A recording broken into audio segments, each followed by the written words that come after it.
వధింపబడిన వాడై తిరిగి లేచి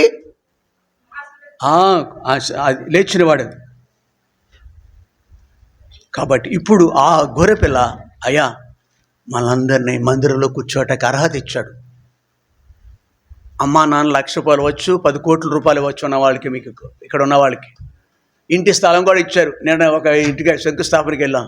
వాళ్ళ అమ్మా నాన్నలు బిడ్డకి ఎన్ని లక్షలు ఎన్ని కోట్లు దాని ఖరీదు నాకు తెలియదు, కానీ ఒక ఇంటి స్థలం ఇచ్చారు. మరి ఆ ఏ తల్లిదండ్రులు కూడా తన ప్రాణాన్ని పిల్లలకి ఇవ్వలేరు. పరలోక రాజ్యానికి హక్కుదారులుగా చేయగలరా మీరు మీ పిల్లల్ని? చేయలేము. మనం దేవాతి దేవుడు అటు కృపకు మనల్ని పాత్రులుగా చేశాడు. భూమి మీద ఉన్న మనము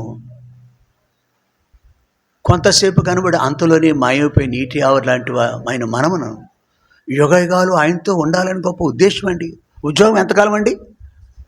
అబ్బా ఈ రోజుల్లో బీటెక్ చదువుకున్న వాళ్ళండి ఎంత ఏడుస్తున్నారో తెలుసా?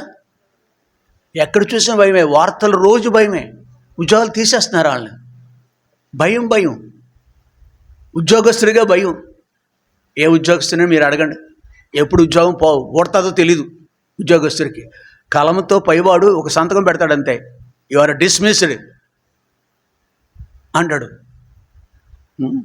ప్రియుడా, కానీ ప్రభు మనకి ధైర్యంగా వస్తాడు.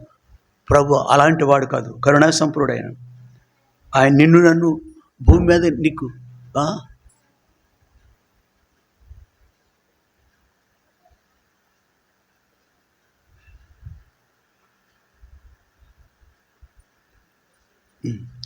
యెషయా గ్రంథం 55:8 వచ్చింది కదా. యెషయా 55:8 అది 55:8 ఏముందండి దాంట్లో చూడండి.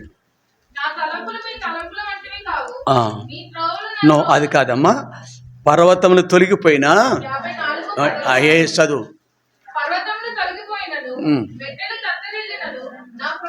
ఎవరండి మాట్లాడింది? Not mother not father. అమ్మా నాన్న కొంతగా చేస్తారండి. పర్వతములు తొలగిపోయినా మా నాన్నగారు నన్ను ఎప్పుడో విడిచిపెట్టేశారు. నాకు పిల్లలకి ఎవరికి ఆధారం లేదు, కానీ నాతో ఉన్నది ఎవరు? మన దేవుడు. నాకే కదా, మనందరికీ. ప్రియుడా, don't depend upon your qualification and job. నీ ఉద్యోగం మీద నువ్వు ఆధారపడకు, నీ క్వాలిఫికేషన్ మీద నువ్వు ఆధారపడకు. ఇలాంటి వాళ్ళు చాలామంది ఇలా చాలామంది నాకు ఫోన్లో వస్తామంటే చెప్తూ ఉంటారు. యవనస్తులు ఉంటారు, నిర్వేదం, సంతోషం ఉన్నది వాళ్ళకి. శాంతి బాగా చదువుకుంది, ఏదో నిరాశ ఉంటుందా? ఆవిడకే కాదు, మన జీవితాలు ఎన్నో సందర్భాలు ఉంటాయి. కన్నావు నువ్వు బిడ్డల్ని, 2 3 కన్నావు. మనం అందరికీ ముఖాల్లో నవ్వు చూడలేము. మనం సంతోషపడి నిత్యం సంతోషం. బట్ ఒకటి మాత్రం నిజం, దేవుడు మాత్రం సదా, ఇదిగో యుగ సమాప్తి వరకు సదాకాలము. పర్వతం తొలగిపోయినా, మెట్టలు తత్తరినా, ఎన్ని వాగ్దానాలండి. శాశ్వతమైన ప్రేమతో నేను నిన్ను ప్రేమించుతున్నాను. ఆ పక్క రెండింటి మధ్యన ఇంకో మాట ఉండదా? మంచిదమ్మా, చెప్పు. ఎవరు చెప్పారు?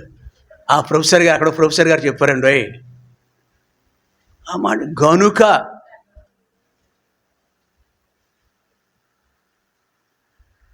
నేను విడిచిపెట్టిన అమ్మా నాన్నంటే వాళ్ళంతే. దేవుడు నిర్ణయించాడు అమ్మా నాన్నకి కొంతకాలమే. But God is for ever. I believe. నాతో ఉన్నాడు దేవుడు. ఇది మొదటి మాట అండి. మనకు గొర్రెపిల్ల, ప్రాణం పెట్టిన గొర్రెపిల్ల, ప్రాణం పెట్టి రక్షించిన గొర్రెపిల్ల. మొదటి మాట, గొర్రెపిల్ల మన కొరకు ప్రాణం పెట్టింది. ప్రాణం పెట్టి తిరిగి లేచాడు ఆయన. అవునా కదా? తిరిగి లేచాడు. ప్రాణం పెట్టుటకును తిరిగి ప్రాణాన్ని అధికారం ఉంది. Because is God.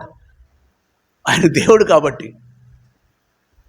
ఇది మొదటి మాట. అటు దేవుడిని నమ్ముకోండి. మీరు యవనస్తులు దేవుణ్ణి నమ్ముకోండి, మీ కష్టాన్ని నమ్ముకోండి. తర్వాత మీ కష్టాన్ని నమ్ముకోండి. భూమి మీద ఎవరిని దేవుడి తర్వాత ఎవరైనా కొంతవరకే మనం అలా చేద్దాం. ఆ ప్రాణం పెట్టిన దేవుడికి మనం సదా రుణస్థులమండి. రుణస్థులు. పాపమే జయమిస్తాడు ఆయన, శోధనమే జయమిస్తాడు ఆయన. తప్పక చేస్తాడు, ఆ కార్యం చేస్తాడు.